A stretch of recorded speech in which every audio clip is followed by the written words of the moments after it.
Tonight's bedtime story is The Mountain Race by Luke Prendergast.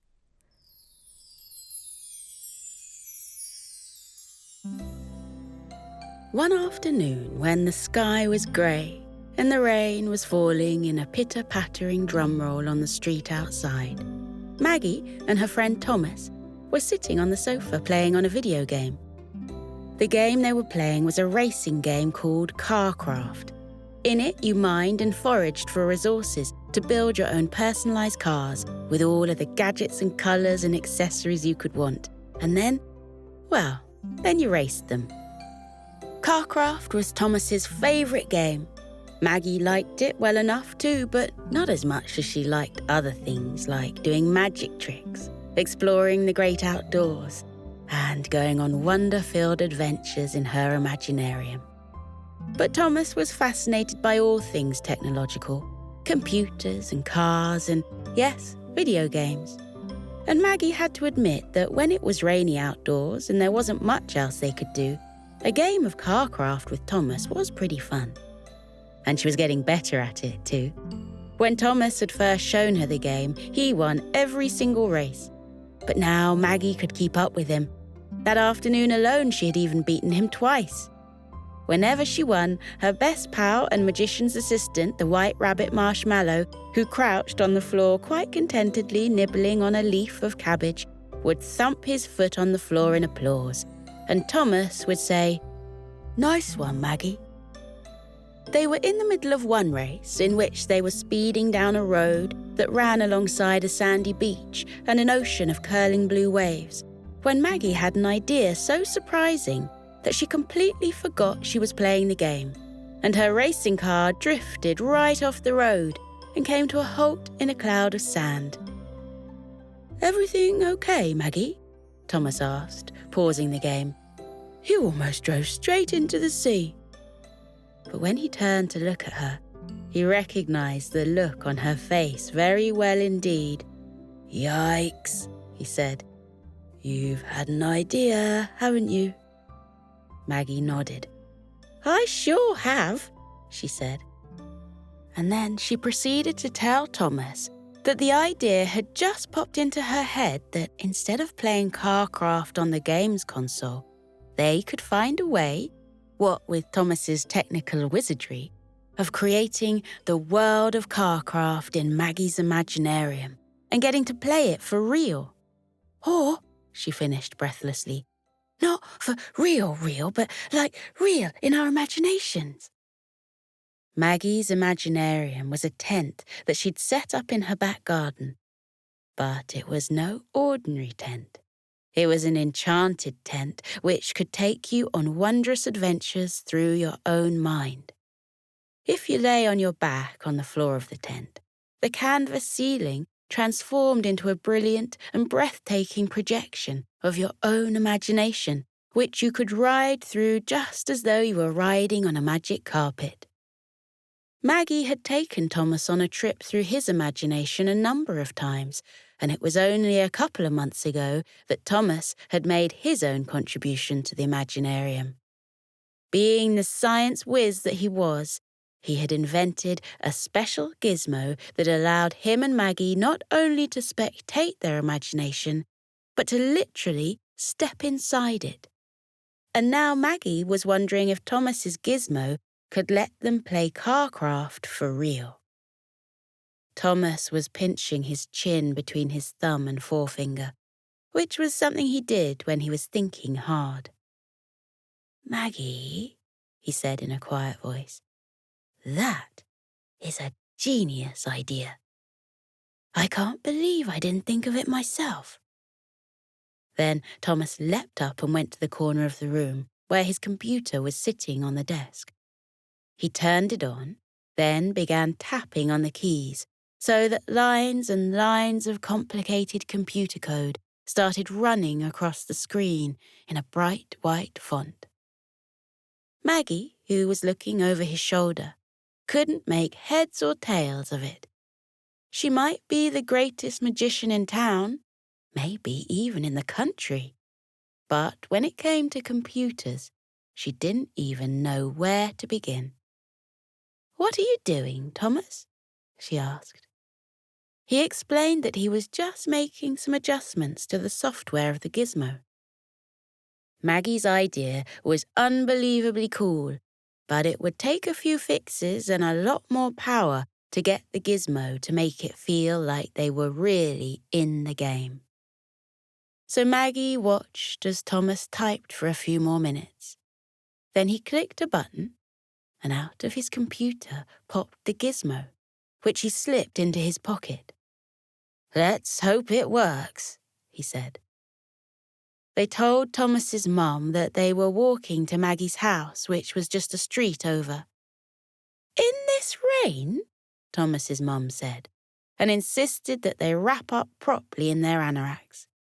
Then they set off, with Marshmallow keeping dry beneath Maggie's raincoat. When they reached Maggie's house, they called out, "Hello," to her parents, before running out into the back garden, through the falling rain, and into the shelter of the Imaginarium. Inside was that old familiar smell Maggie had come to love. Damp cloth, warm air, the promise of wonder. Thomas attached the newfangled gizmo to the side of the Imaginarium, while Maggie and Marshmallow took up their places on the floor, staring up at the dark ceiling. When he came to join them, Thomas shifted himself until he was comfortable and said, "Okay, Maggie, off we go. Ready when you are." "Oh no," Maggie said with a little chuckle. "It's not going to be my imagination this time. It's got to be yours." Thomas turned his neck to glance at her, blinking nervously. "What do you mean?" he asked. "You're the magician, the one with the big, magical imagination. Only you can hold together a world as big as Kar-Kraft." "Oh no," Maggie said again, smiling gently at him still. "No one knows the world of Kar-Kraft better than you, Thomas. It's your favourite game." "Nope," she insisted. "This time, it's got to be you. You just have to let your mind relax, and then let your imagination fill up with everything you've ever known and experienced about Kar-Kraft. And anything you're not sure of, just make it up. It is your imagination after all. And don't worry," she added, because she could tell from the look in his eyes that he was still a bit nervous. "I'll be right here next to you all along. I'll guide you through it." "Okay," Thomas sighed. "I'll do my best." "Oh, one more thing," Maggie said. "Try to make it sunny. I'm bored with all this rain." And so, with a deep breath, Thomas did as she said. He closed his eyes, he relaxed his mind, and then he let his imagination fill up with the world of Kar-Kraft. He tried his best not to force it.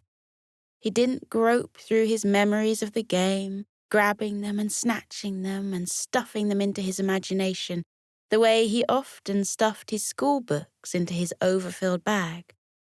He just let his imagination, as if by its own accord, fill up with the world of Kar-Kraft. "That's it, Thomas," Maggie's voice said from somewhere beside him, and he knew it was working. "Okay," she said. "Here we go."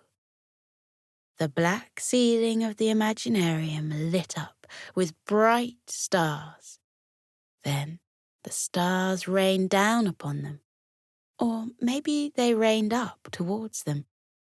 They were twisting and floating, body and soul, through the expanses of Thomas's imagination, until, at last, they landed with a gentle thump by the side of a road. It was a road that Maggie recognized. It looked just like the road beside the car workshop in Kar-Kraft. Yes, there was the workshop itself, a big building of corrugated iron with a big sign painted in orange letters outside it. And there were the palm trees, blowing in gentle breeze, the bright sunlight shining through their leaves. The road snaked off into the distance, where a tall mountain loomed out of the landscape.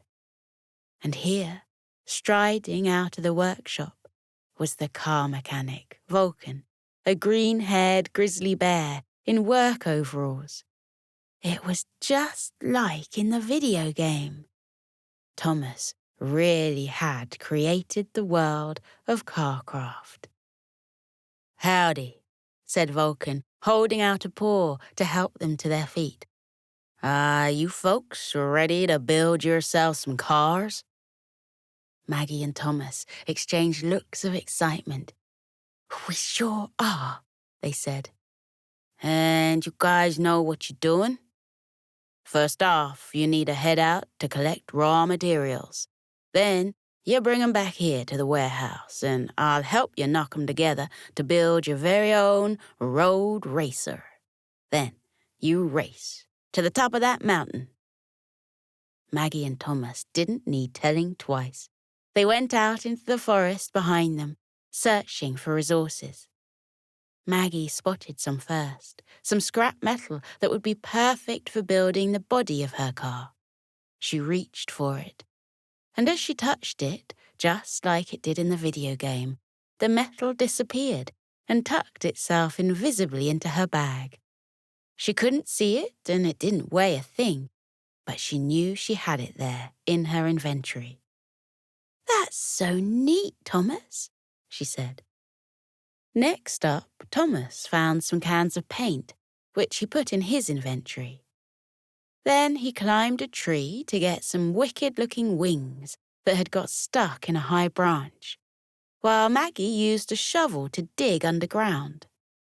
There she found a pile of glistening diamonds, which she knew would be brilliant for decorating her car. While they were on their search, they found a couple of power-ups too. Thomas found a pair of wings that would let his car fly for a minute or so, and Maggie found a vial of bright blue liquid with some strange markings on the front. Neither she nor Thomas had ever seen it before in Kar-Kraft. "That means it must be from your imagination," Maggie told him. "But then why don't I know what it is?" Thomas asked, scratching his head in confusion. "The imagination is a mysterious thing," said Maggie wisely. "The imagination can know things and invent things without us even knowing about it." Soon, when they'd collected all their resources, they'd return to the car warehouse to show Vulcan what they'd found. Vulcan picked through it, growling appreciatively every now and then as he turned over their resources, their wheels and metal scraps and odd machine parts. "Good," he said finally. "Nice haul. These will make 2 pretty sharp cars."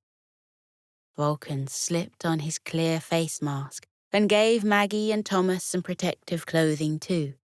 Then they set to work constructing their cars. They sawed and welded metal pieces together. They fixed axles onto wheels. They pumped tires. And they handed Vulcan spanners and hammers, which he used to clunk noisily about with the engines. Carefully, they fitted panels of glass for windscreens and windows. Thomas had made a sleek car, which sat low to the ground so that it could be extra aerodynamic. He painted it bright green with racing stripes, and to the sides he attached his special power-up wings. Maggie's car was bigger, stronger looking, a truck made for tolerating off-road conditions. It had big tires and a cab that was held high off the ground. She painted it yellow and covered it with the diamonds she found. Finally, she asked Vulcan what the vial of bright blue liquid was. Ho, now, that's a pretty rare power-up, Vulcan told her. It's called slow-mo potion. If you break the vial and release the liquid, the whole race will go in slow motion. It's a whole new level of experience, fun and relaxing, all at the same time. Maggie stowed the slow-mo potion in her pocket. She'd decide if she wanted to use it later. When their cars were finally crafted, Maggie and Thomas drove them out to the road where they lined them up on the starting line. They felt little bubbles of excitement going through them because this was the first time they'd ever been in the driver's seat. They were far too young to drive in the real world, of course, but it was great fun to experience it in their imaginations. All right, said Vulcan, raising a black and white checked flag. Your destination is that mountain peak. On the count of 3. 3, 2. Neither Maggie nor Thomas could help it. They stepped on the accelerator before Vulcan even had a chance to call 1. Off they rolled down the road, Thomas moving sleekly through the air, Maggie chugging along in her monster truck. The air rushed through their hair, and Marshmallow, who sat beside Maggie in her truck, had to flatten his long white ears along his back so they didn't flap about in the wind. The palm trees rolled past them, as did buildings and houses, with creatures looking out of their windows at them as they went. And then they were out of the town, travelling down a dirt track towards the mountain peak, which was getting bigger and bigger by the minute. Maggie's truck fared better on the dirt track. Thomas's car, speedy as it was, bumped along behind her. Well, Thomas thought, now's the perfect time to use my power-up. He pressed a button on his dashboard, and the wings attached to the side of his car began to extend. Then they let out one flap and another flap until he felt himself lifting up off the ground. Maybe, he thought as he rose upwards, his car was better suited to the air than the earth. It swooped and plunged, light as a feather, and in a few moments it had sailed right over and in front of Maggie's truck. Cool moves, cried Maggie, trundling along behind him. When Thomas landed again, he was some distance ahead of Maggie, and now they had reached the foot of the mountain. But Maggie had a secret power-up up her sleeve too. She slipped the vial out of her pocket, and with her teeth she pulled out the cork, releasing the bright blue liquid into the air. That's when the strangest sensation set in. They were still driving, pressing their feet on the accelerators, moving up the track that snaked its way up the side of the mountain, between boulders and big leafy trees. But they were moving. Well, they were moving incredibly slowly. Maggie! Thomas called up ahead. His voice stretched out into slow motion. You use the vial. Maggie laughed, but her laughter came out in long, drawn-out ha-has. Vulcan was right. The experience of driving in slow motion was at once great fun and surprisingly relaxing. The leaves on the trees seemed to ripple in a gentle wind.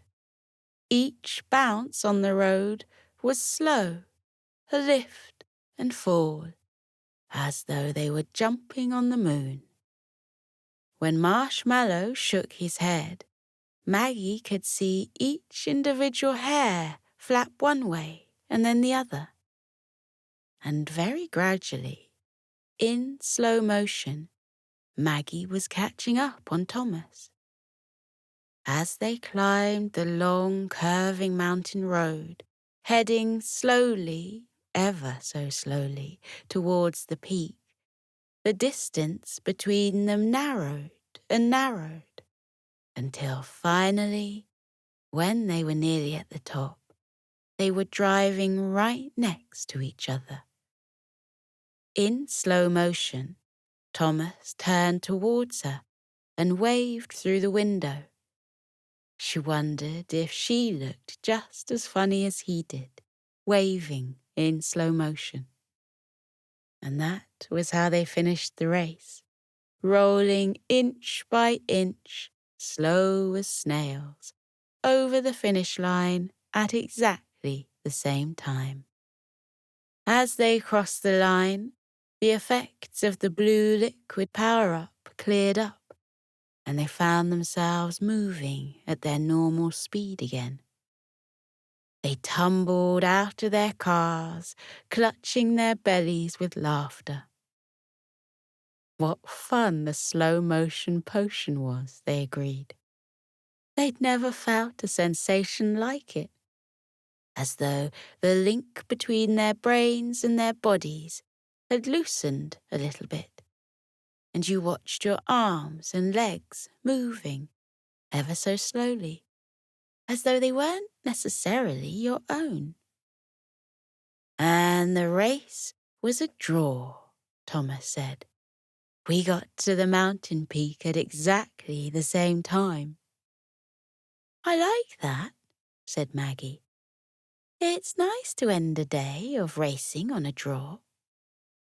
She sat down on the floor at the peak of the mountain and looked out at the view below. The whole world of Kar-Kraft spread out before them. The little towns, the teeming roads, the trees and valleys, the racetracks. It was, Maggie thought, infinitely more rich and detailed than anything she'd seen on the video game. Thomas took a seat next to her on the ground, with Marshmallow nestled in between them. Maggie asked him how the Kar-Kraft world of the Imaginarium compared to what they played in his living room. Oh, Thomas said, playing it on the screen is one thing, but living it for real? That's another thing. Well, said Maggie, not for real, in our imaginations. Just because it's in our imaginations, Thomas told her with a wise little smile, that doesn't mean it's not real. Maggie gave out a little chuckle. That's exactly the kind of thing she usually told him, she thought.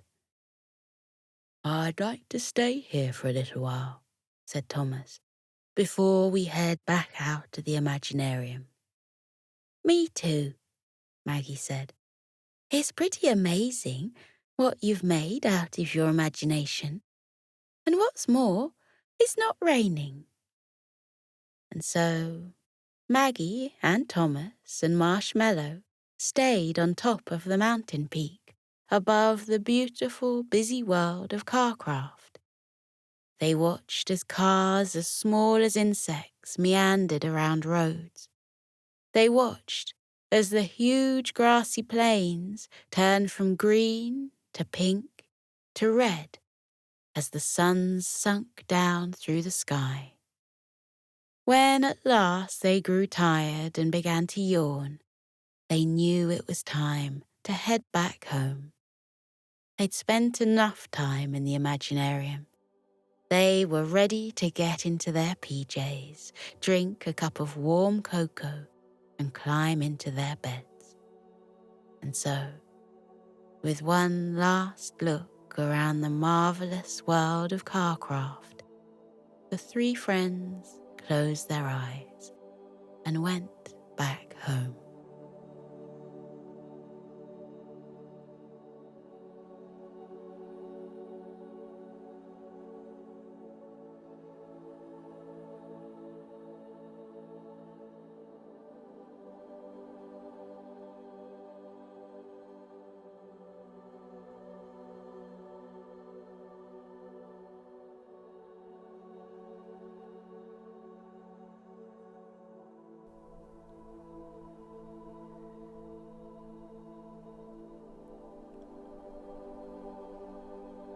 Now we're floating into a deep and peaceful sleep. Feel how your muscles are relaxing. Your arms are heavy and your legs are too, as they loosen and release any tension remaining from the day. Feel how you let your body fall into the cozy warmth of your bed. Close your eyes. Let your eyelids be heavy. Breathe deeply. Breathe in and out. Breathe in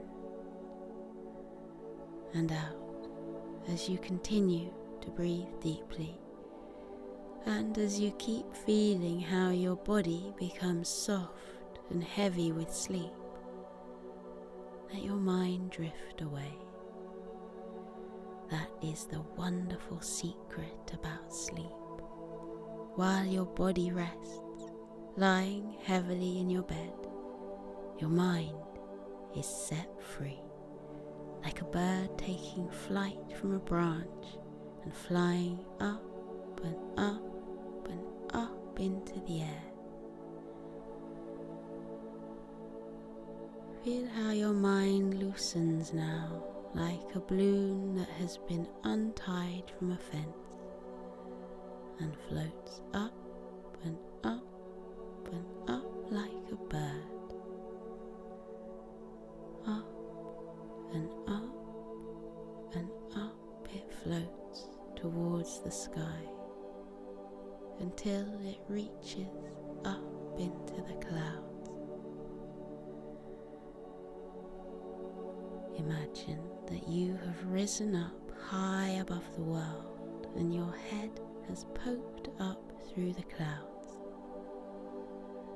Then spread out all around you in the silvery moonlight, white fluffy clouds that look like cotton wool or marshmallows. They look so soft and squishy you can lie back on them and roll around in them. Try it now. Lie back in the soft cradle of the clouds. Feel how they swirl and wrap around your body, holding you gently in the world of sleep. Clouds come in all shapes and sizes. Some are big and fluffy, some are slender wisps. Some look like puffy mushrooms, and others look like paintbrush strokes that have been left on the dark sky. Let your body relax. Let your mind relax too. Let your mind float off into sleep. You are peaceful. You are safe. You are being held in the cozy warmth of sleep. With your eyes closed, let your mind drift up, up, up and away. In the world of dreams, you can go anywhere you like. You can float on blue oceans with ripples and tufts of waves. Or you can visit castles built in the sky with spiraling turrets and drawbridges over sparkling moats.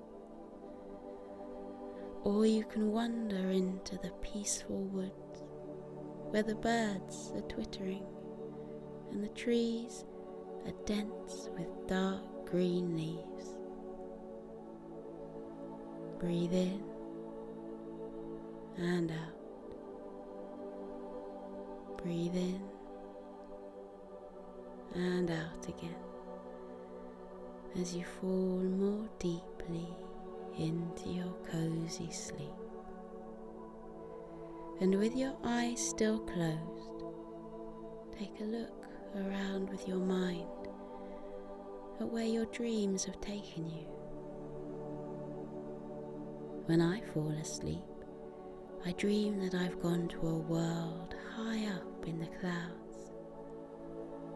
Sometimes the clouds are dappled silver from the moonlight. Sometimes they're soft pink and gold, reflecting the light of the twinkling stars. What form do your dreams take? Where does your mind go when you fall asleep? Maybe in your dreams there are flocks of white fluffy sheep huddling together on the green fields. Look at the mother ewe yawn widely before she tucks her little lambs beneath her woolly fleece. Or maybe you dream of a friendly dragon, curled up with his tail wrapped around him, a little trail of clouds puffing out of his nostrils. Look, the cloud dragon is smiling at us and waving. What a friendly dragon he is. Or maybe you dream of cute puppies lying on their backs, their tongues lolling out of their mouths, their eyes closing because they've had such a long day. They look tired, and there's their papa dog, fluffy and white, padding softly over to wish the puppies good night. Up here on the sea of clouds, you can be free.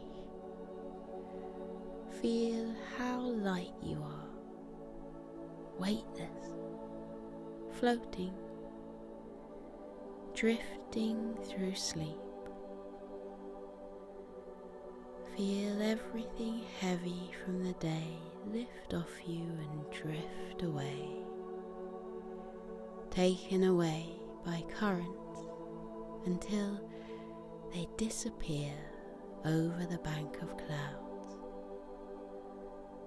Any worries you have been having, watch them float away. Anything that has been weighing on your mind during the daytime, now you can let them go and watch them drift away. Your worries are not you.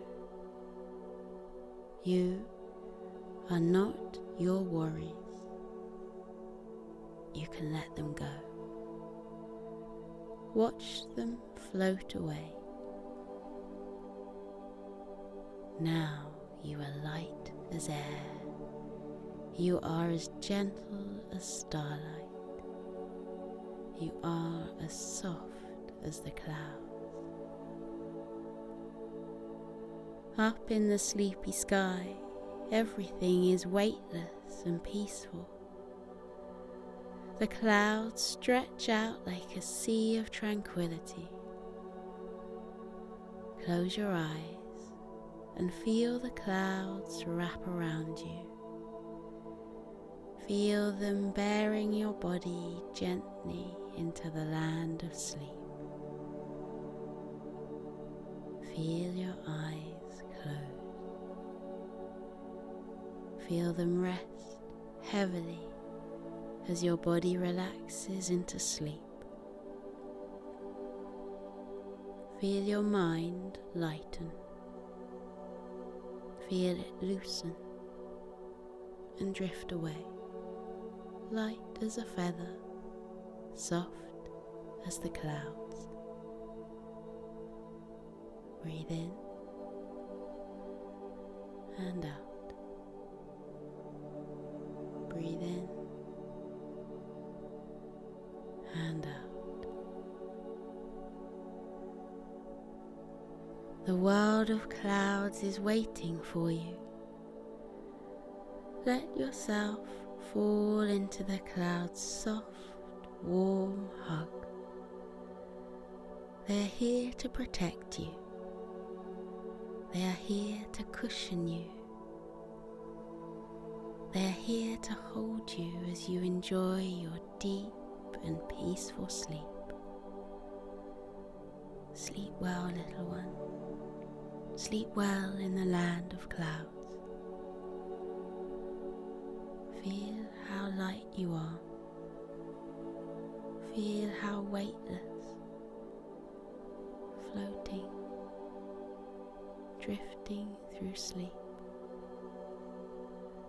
light as air, gentle as starlight,